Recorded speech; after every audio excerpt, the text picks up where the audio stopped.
Good morning. Welcome, welcome, welcome, Facebook. Welcome my Jenisys Solutions group as well, and all who are listening today. I'm Jenisys Rohlfs with Jenisys Solutions Type 2 Diabetes, and I'm here with a guest today. My special guest today is Melissa Rohlfs, who is a coach, a mother, a health and wellness guru, fitness person, who is going to bring us some really, really important information today. And I am so excited to have her with us.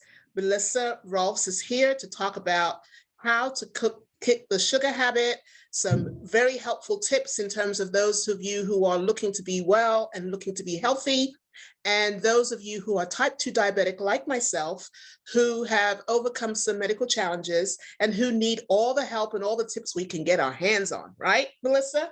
So Melissa's here today. I'm going to have her introduce herself and tell us a little bit about her family, because I would like you all to get to know her and get to know her family just a little bit. And then we're going to kind of get started into the interview today and talk about some really interesting, healthful tips and things. Okay? So Melissa, welcome, welcome. I'm glad you're here today, and thank you for saying yes to my invitation. I think your information that you have today is going to be really valuable for our audience. And so I'm going to have you introduce yourself and then take it away from here. Well, thank you for having me, Jenisys. I'm super excited to be here. My family is home, so if you hear like background noise, I'm sorry, that's what's going on. What's going on in the family? To know the noisemakers. There you go, there you go. Oh, as you said, I'm a wife, I'm a mom. We've got a 13-year-old daughter and an 11-year-old son who keep us very busy. And I'm a holistic health and life coach, and I specialize in helping busy women break free from sugar without deprivation so that they can be happy, healthy, and love their life. And I love it.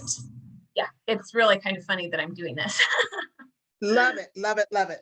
So what I wanted to know a little bit before we get started is just a little bit about your family background. I mean, in terms of what you did in traditional foods and eating, and what typically did your family do in terms of eating, and how does that affect what you do today?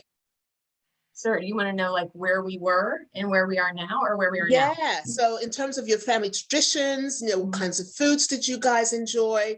Did you eat food together? Did you eat separately? And how has all of that affected what you do today and how you got into the wellness space? Yeah. Well, my family of origin definitely, I think, caused me to get into this space, because I remember being like an 8-year-old little girl and hiding Pop-Tarts and cookies and candy and sweet treats in my room, because food was very much used to kind of cope or numb feelings or kind of escape. We would, always have dinner together pretty regularly, and it was pretty much the standard American diet. It was a lot of, processed foods from can or boxes, and probably lacking in nutritional value. I didn't realize that.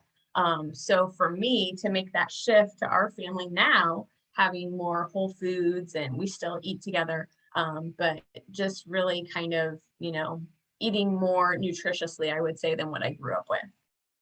So based on what you just said, how did you get into the wellness space? How did that happen?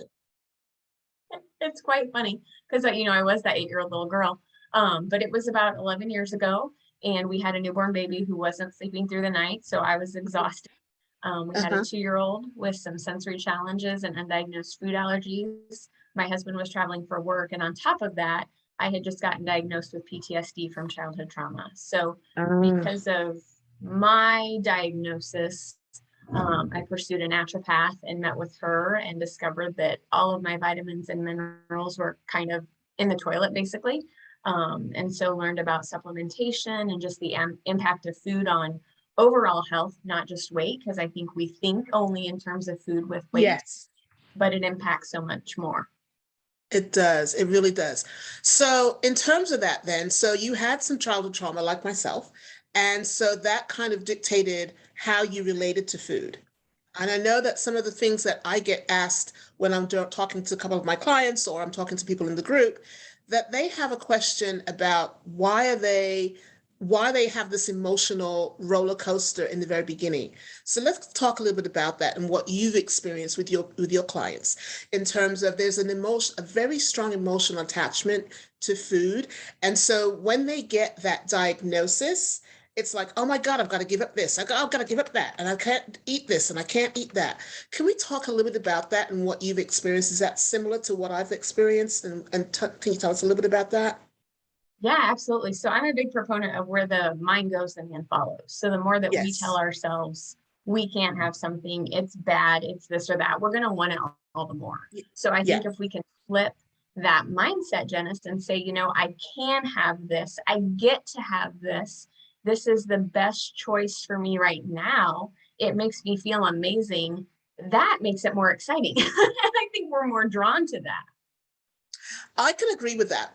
What I found with some of the people that I've talked to and in my coaching, what I find is that when you restrict or when you deny, that makes you want it even more, right? So then that sets you up for binging, that sets you up for kind of falling off the wagon and just going whole hog, throw it in the towel and say, well, I might as well just go all the way because, so it just kind of sets you up for that type of behavior after the fact. So I'm a good proponent and an advocate of, okay, let's figure out what your baselines are.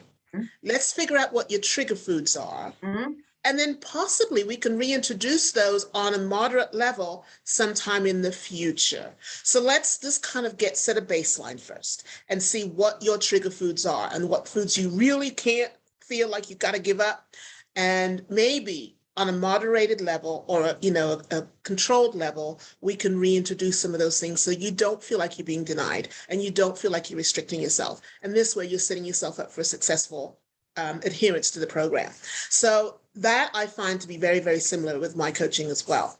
So have you in your family, Melissa, experienced health challenges, which also helped to kind of get you to where you are in the health space? Have you experienced some health challenges? Had your family experienced health challenges? And so that was kind of what also kind of pushed you into the wellness space? Yeah, absolutely. So I think my own, PTSD diagnosis really propelled me. I think our daughter's food allergies propelled me because she was at Ah, a point where she was vomiting every night before bed, and we had no idea what it was. They tested for ah. celiac and they did an endoscopy, and it was the food she was eating. I had no idea that your body could respond that way. So I think those two, and then her sensory processing disorder diagnosis were like the three big pieces that kind of made us, go forward with that. But in addition to that, when I did meet with the naturopath, she said I was pre-diabetic. So that was also another factor as well.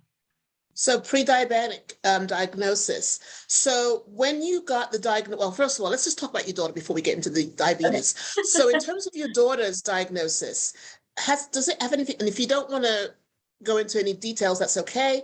I'm just curious in terms of, I have a very good friend who has Crohn's disease. Was it anything related to something like that, where certain foods you just can't eat, or it just does crazy things with your internal organs and your stomach and was it anything like that? Is it something? Yes. Very Yes. much so. And it was interesting because it was always at night, like before bed. Like it was not ever, I think with Crohn's, it's more dependent on certain situations you can be in. And I guess this was situational too, with it being at bedtime now that I think about it. But it was always the same time. And we could look back and we could identify, okay, she ate this, and this happened during the day. And I think Uh-huh. it was the food, but also the sensory overload that she was experiencing with the noises and the sights and the sounds, and just kind of that combination was the perfect storm. I'm actually hearing some parallels between yourself and myself, because I've worked with special needs children and worked with autistic kids. And a lot of the things that we worked with autistic kids, they have sensory and pica and different things that they have that's unique to them. So I'm kind of hearing, as you're talking to us and telling us, a little bit of some parallel in terms of the people that I've worked with. Because before I got into corporate America, I was working in the social services space. And so I was counseling a lot of children and a lot of kids. My favorite group was teenagers. And so I also did some special work with special needs children as well, cerebral palsy, autistic. And so we kind of came across a lot of those situations where allergies, sensory perception issues, stimulus issues and all those kinds of things. So very similar similar backgrounds here. So that's very interesting. So the other thing I wanted to kind of find out was then with you now, with your diagnosis, and in terms of your pre-diabetic diagnosis, how did that impact you? And what did you feel initially, emotionally, when you got that diagnosis? Oh my God, and just one more thing to deal with, right? Yeah, it was. I mean, there was almost a sense of relief though too. Like it was like overwhelmed. But then it was like, okay, so now that I know this is like my baseline, I can make some changes and I can be proactive going forward so that I don't end up there. My stepdad had diabetes, and I watched the impact that that had on him. And so I think it put a little bit of fear in me because I didn't want to be where he was. And so I think it was enough fear to kind of motivate me to make changes and not go that path if I could. Gotcha. So what did you know about diabetes that was fearful? What were the horror stories that you heard about diabetes that kind of made you sit up and take notice? It's interesting because in my family of origin, it was very much kind of used. I don't want to say to play the victim card, but a great example would be we would go to a restaurant and my mom would say, "We need to be seated right now. My husband is diabetic. He might go into a coma." Now, would it have Gotcha. gotten to that point? I don't know, but that's kind of the perspective that I had as a child growing up. And how it was, Gotcha. but just, seeing his moods kind of be all over the place and seeing him be shaking because his blood sugar was low and needing to take the orange tab, and just Yes. there were a lot of So things that I was like, oh, I don't think I want that if I can avoid it. exactly, exactly. Well, some of those things I've experienced, and I didn't really understand it at the time. I didn't know as much Mm, about diabetes. I just knew that we had it in the family. I didn't know the real consequences of it until I got it myself, and then it became real for me. But yes, in terms of the sugar dropping too low and you getting the shakes and you kind of feel faint and you stand up and you get dizzy and all that kind of thing and having to bring that sugar up really quickly. So then, yes, I was able to then experience those things when I had my diagnosis and was full blown into diabetes, and scary. A couple of mm, times I was hospitalized, so it's a scary place to be. So in terms of that, then, so that helped you kind of decide or kind of move you into the wellness space.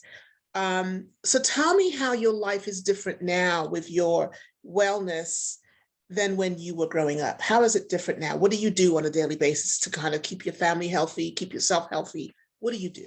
What's your regimen? What's your routine?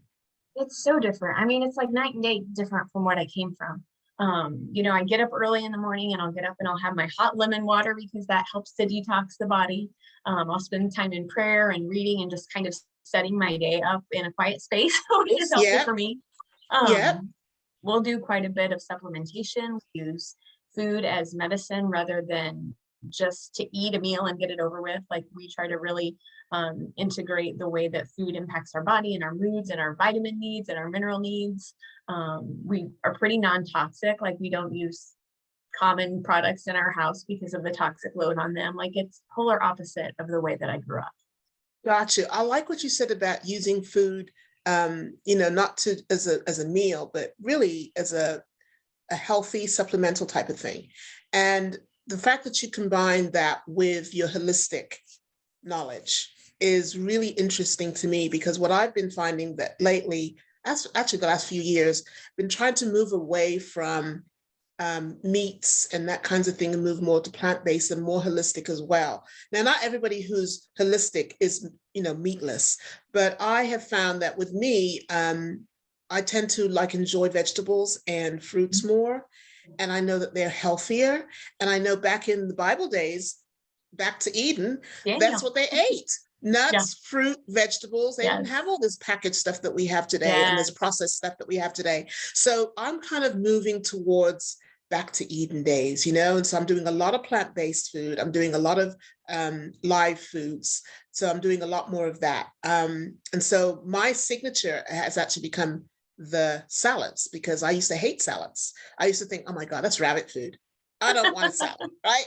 So I figured, well, if I'm going to eat a salad, it's going to have something in there that I'm going to enjoy.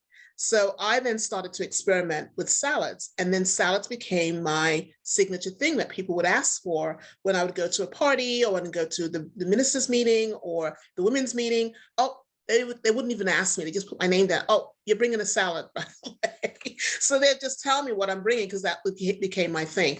So I'm moving more towards that. So holistic, let's talk about your holistic delving into that area and how you how that works for you and how you find that. Yeah, it's everything. It's physical health, it's emotional health, it's spiritual health, it's mental health. They're all integrated, and food impacts all of them. I just don't think we know that, or we're taught that. So there are some foods that can really cause an increase in anxiety. That's been proven. There are foods that Okay. sugar is a great one, suppresses your immune system. That can make you sick, it can cause inflammation, which leads to disease. Like, there's so much surrounding food and the impact of overall health that I think we miss some of that. Gotcha. Gotcha. That's interesting. So in terms of supplementation, did you find all this information out on your own? Did you do some your own research in terms of what's good, what's not, what's better, what's best? Did you do your own research, or did you take some classes? How did you get so knowledgeable on the holistic side? I did quite a bit of research, and in fact, after my own journey, I really kind of dove into as much as I could on nutrition and health and gut health and whole foods, and just really trying to absorb all of it. And then Wow. eventually I did get certified as a holistic health and life coach because of my passion and just realizing the impact that this has on everything. Everything, your life, your health, your food, your emotions, all of it. Wow. All Yes. right. So can you share maybe a couple of the practices that you found that work overall for you? What kinds of new practices have you incorporated into your family's life and your life that you didn't do before, probably? What kinds of things are you doing? Well, it's funny because I was just thinking about that. We have started getting a farm box, which is basically locally grown, organic, um, fresh produce and Food. fresh Okay. fruits. Yeah, and they deliver right to our door. It's awesome. But you could do something similar to farmers market, or just really kind of being aware of where your food comes from and how it's raised, because we're putting that in our bodies, and that's going to Anybody? affect us. So I think that's a big thing that I wouldn't have been a thing when I was a kid growing up in my family that we do now. So that's definitely. Gotcha. So when you say community, so do you belong to a communal type of thing? Is it a community thing? How does that work exactly? You join a farm mailing list or something? I mean, how does that work? Yeah, it's kind of like the CASA, which I think is the community supported agriculture, I think is what it is. There's that Okay. option. But this, I just went online, and you get to pick what goes in your box, and you can set up how often you want it delivered, what size you want, and then they just bring it right to you. It's amazing. That is amazing. So is that seasonal? Do you do that Mhm. seasonally, or is that you just do that every week, or how do you do that? I have ours set up for biweekly. You can do it weekly, and it's all seasonal. That's what I love, because I think so many times we will want to eat certain fruits and vegetables year round, and they're not seasonal, so they're not quite as in their prime and nutritious as they could be if it were seasonal. So I'm really trying to Gotcha. get us on board with eating more seasonally. Gotcha. So they can get the right foods at the right time of year that are healthiest for you. That sounds really, really good. I need to look into that. All right. So do you actually coach diabetic patients? Do you coach diabetics, or do you have a different clientele? What's your audience? My audience is primarily overwhelmed, busy women who are type A personalities who Uh-huh. are kind of using sugar to soothe or to stress, release stress.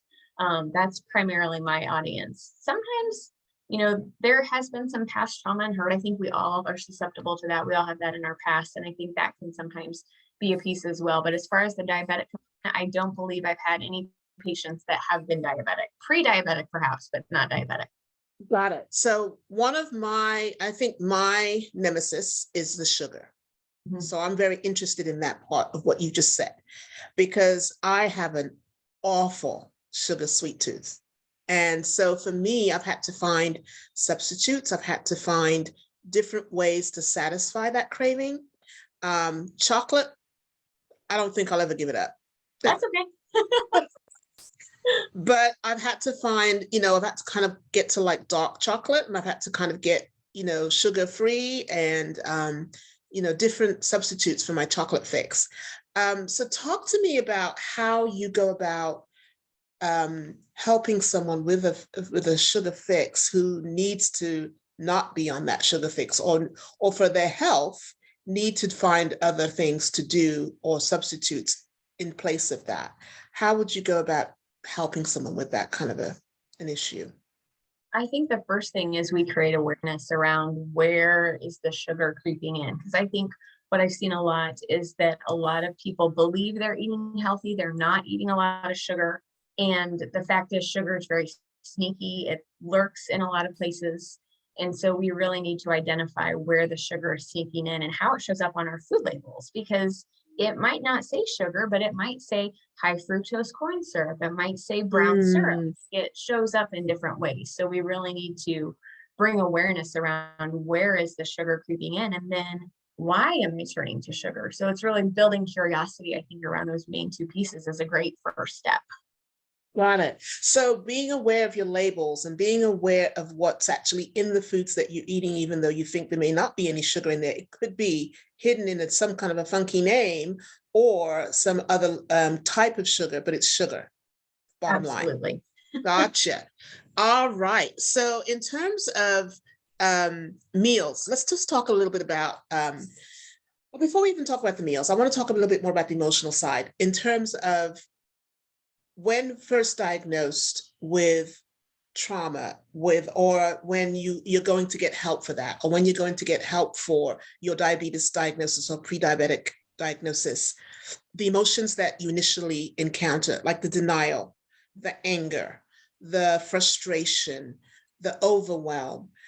Do you experience those kinds of things? I noticed that I've experienced those kinds of things with the people that I talk to, that first of all, they're pissed off, they're angry, or they're like, oh my gosh, my life is over, overwhelmed, or I cannot eat what I used to eat. It's, all these different feelings. Can we talk just a little bit about that before we jump into the meals and preparation and that kind of thing? Yeah, absolutely. So I think everybody has a different response. I think for me, I'm probably the odd one out. I was like, okay, we have something to work with. We can do this. Like, I felt very hopeful. Now, my husband, on the other hand, was almost grieving because he grew up in a family where they would eat a lot of, homemade apple pies, and his mom was this wonderful dessert maker. And so there was almost this grief for him that his kids wouldn't get to experience the same foods that he had and loved as a child growing up because of the gluten and the dairy and the sugar and the issues that our family had with those foods. So it's Yeah. interesting how each person's perspective is different. Yes. So then how did it work? You have those different perspectives in your family. How did you work that out with him grieving that kind of thing, and then your family coming from a traditional American food to now holistic? How did you work those issues out? Because what I'm finding is that in families, you'll have one person who has diabetes. So they have to make some adjustments, but the rest of the family are now feeling like, well, they don't want to make those adjustments because they're not diabetic. So then how do you deal with the dichotomy of the different diagnoses, first of all, and the different attitudes where, one is having to cook a certain way or eat a certain way, and the rest of the family is not wanting to or not needing to, but yet still have to combine, the meals? How do you work around those challenges? So what we did was we just all got on board with it. The more that I researched these things, the more I was like, you know what, we might not have a true intolerance, but it's still not the best option for us.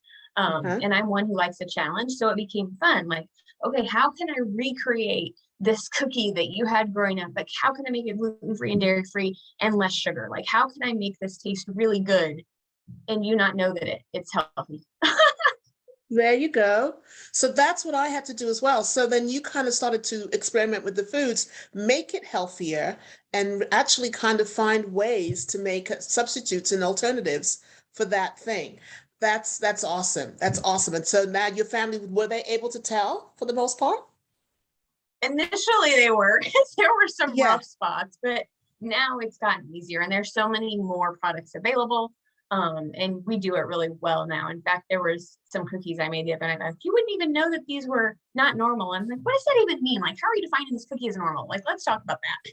Yeah, really. So that's interesting, and that's really good that people can understand that there are things that they can do with the food and adjustments they can make that it can actually taste just as good, sometimes even better, or they Yes. may discover that there's things that they didn't know that they liked that they now like.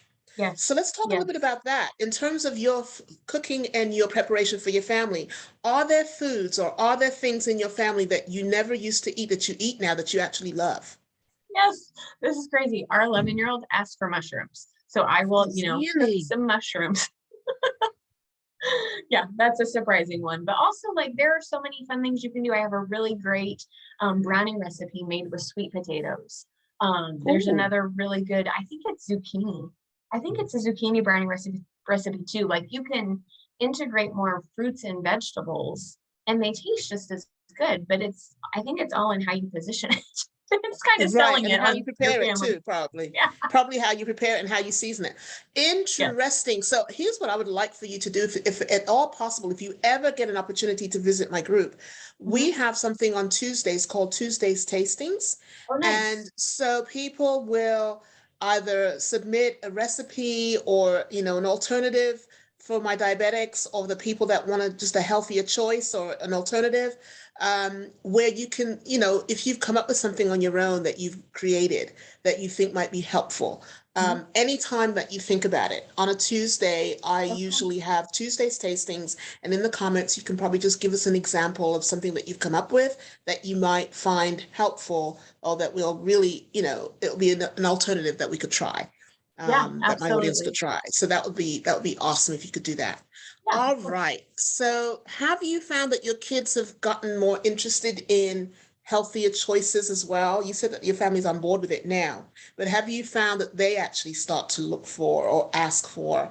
I mean, I know your daughter asked for mushrooms the other day, but in terms of when you go out to eat, let's say, or if you go to a family's home, have you found that they make better choices or that they ask for certain things when they go out to eat, for instance? I feel like going out to eat is the caveat, right? Because it's kind of like anything goes. It's not something we do frequently, so it's kind of like a special thing. Okay, so Um, then you treat. yeah. So not in that situation.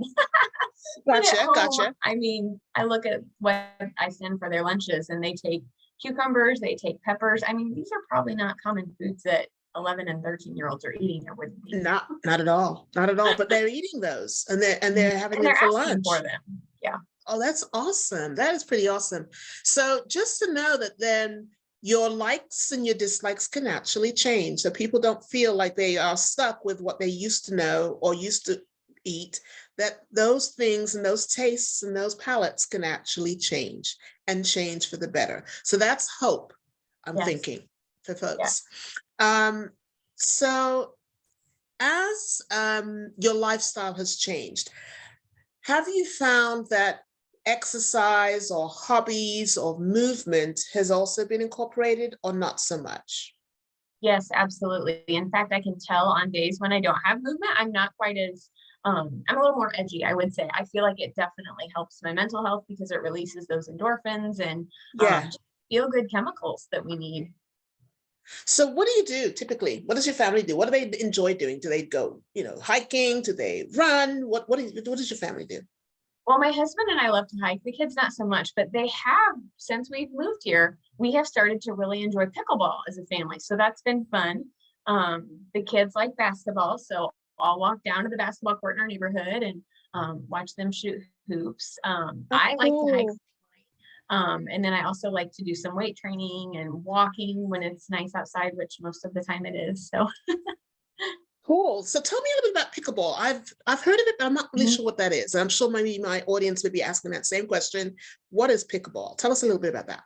well, and why is it called pickleball? Because there's no pickle involved, but it's Right. kind of like tennis, but it's a shorter court, and the rackets are smaller and the ball is smaller, but it's the same concept. So you're hitting the ball over the net and kind of keeping it in and out. You can do singles, you can do doubles, but it's Okay.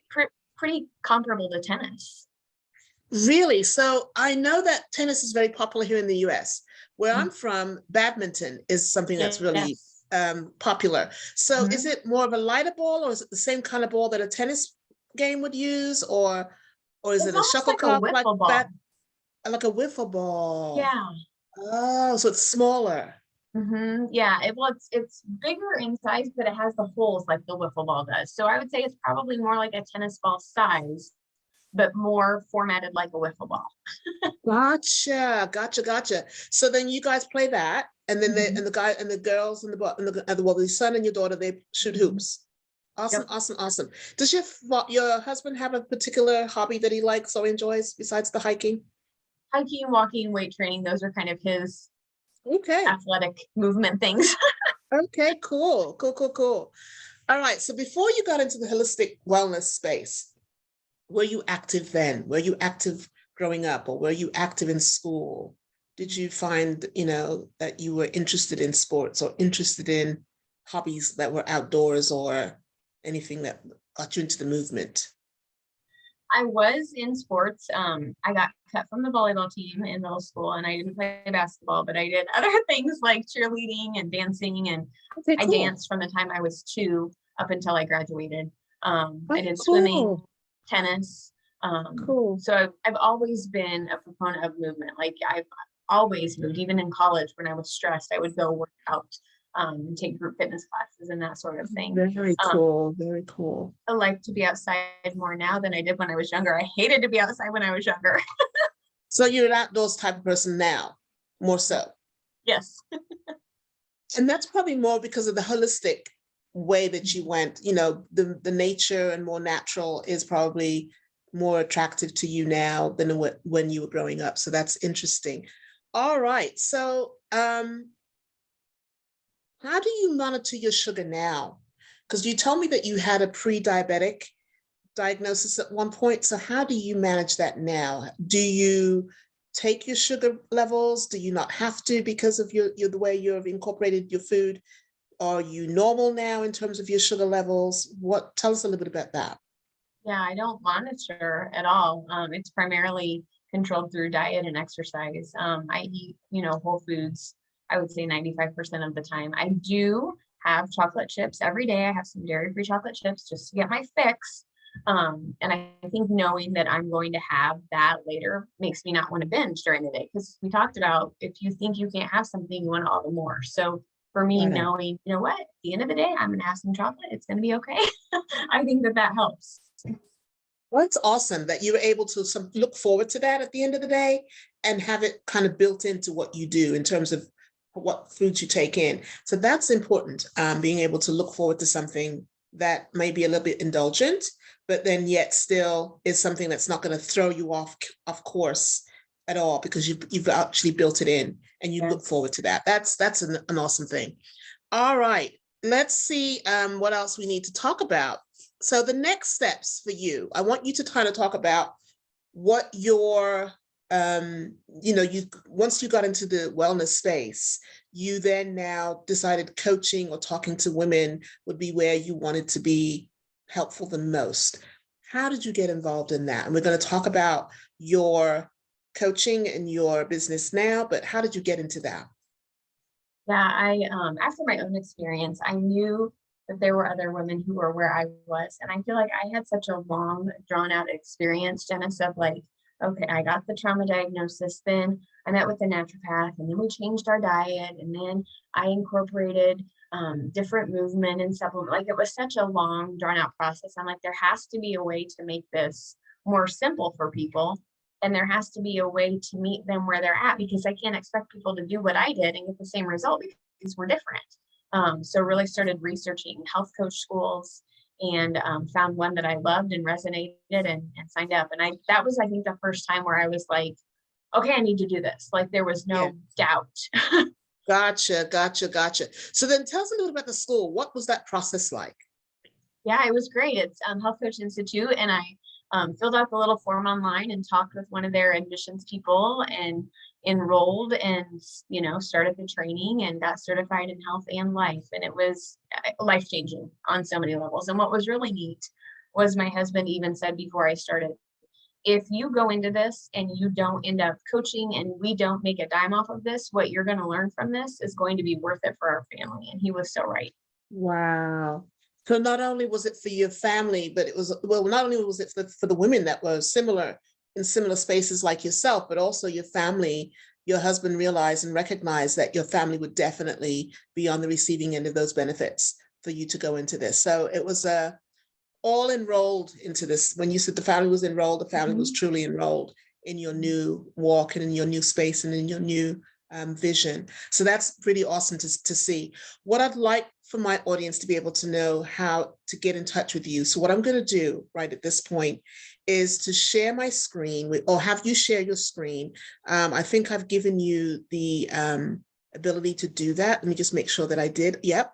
So I've given you the ability to share your screen. So if you would share your screen, and let me walk you through how to do that. Okay. So at the bottom of the screen, it should say share screen. Do you see that? Okay. Yep. And then when you click on that, you should see either the screen with you and I on it. Click on that one, little small miniature one of that. Okay. And then you should be able to share your screen with us and share whatever it is you'd like to share in terms of, yep, there you go. Perfect. And so now you can maximize that and just basically, I'm going to make myself out of here. I'm going to go to full screen so that I can see this better on my end. And then I want you to just go ahead and just talk to us about your transformational coaching and what you do and how you're doing it and how people can get in touch with you. Yeah, perfect. And you can also see how my brain works with all the tabs open. Oh yeah, so that's okay. Whatever you need to do, this is your show. Thank you. This is my website, free2coaching.com. And I called it that because I really desire for women to be free. I feel like there's so many things that hold us back. And so many times we don't know what that is. We just know that maybe we're eating too much sugar or we're stress eating or we're emotional eating. So really kind of getting to the heart of that and finding out what is keeping us stuck so that we're not able to find that freedom that we want. And so really kind of working through those beliefs and behaviors that keep us stuck so we can get unstuck and find freedom. So that's a little bit of the name behind it. But this is my website. This is my homepage. I've got a sugar-free plan right there. Because I know, when you think about maybe, reducing sugar, it can sound really overwhelming and people may not want to do it. So I figure we can do anything for 24 hours. So that's a really good starting point. Good. And then I've got my story right there under Meet Melissa. And then I've got some free tools if people are interested. I've got a guide on how to kick sugar cravings to the curb right there. I've got something on emotional eating, stress eating. I do workshops on how and why to break free from the sugar habit. That's all there. Then there's my how to work with me in a coaching partnership. I've got a blog, I've got podcasts and some books that I've been featured in, and that's kind of my happy home. Awesome, awesome, awesome. Have you also authored any books of your own? I'm in the process of that right now. I've been in what's called anthologies where you're like a contributing author to a chapter. But as far as my own personal, it's in the works. It's in the works. So tell us a little bit about your podcast. So we would need to have the address of your website, or I guess, in order to be able to get to your podcast, in order to be, so you're going to let us know how to get to those places. There you go. Yep, absolutely. So it's called Mondays with Melissa, and it talks about health and wellness and mom life and faith, and it's just kind of scattered. I believe it's on Spotify, it's on Anchor. I don't know the other platforms that it's on. Actually, this will tell me: Breaker, Google Podcasts, Pocket Cast, Radio Public, Spotify, and RRS. Wow. Okay, awesome. So we can catch you on Mondays. And what time would that be on Mondays? I always release them at 3 a.m. Arizona time. So that would be 5 a.m. Eastern Central time for now until the time change. Okay, gotcha. So 5 Central. So that would be 4 o'clock Central for me. Yeah. Yeah. Okay, got it. So how could I catch it if I don't get up that early? It'll be there. You can just go and listen at any time. So like there's the one from this past week, there's the one from last week. So anytime you have a Okay, chance. got you. Yes. So I can then go ahead. Awesome, awesome, awesome. So I know that my folks will be going to your website to check that out.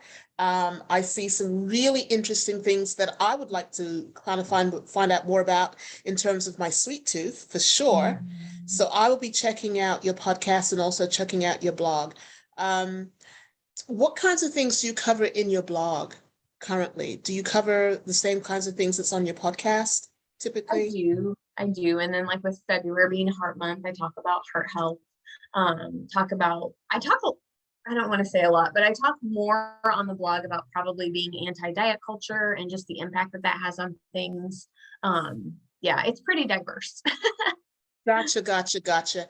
All right then. So once again, just tell people where they can find you, how they can reach you. Just kind of reiterate. Sometimes repetition is the nature of the game, right? So that people actually get it. They might have missed Absolutely. it the first time. So let's just tell people where they can find you, how they can get in touch with you, and then we'll just be able to wrap that up today.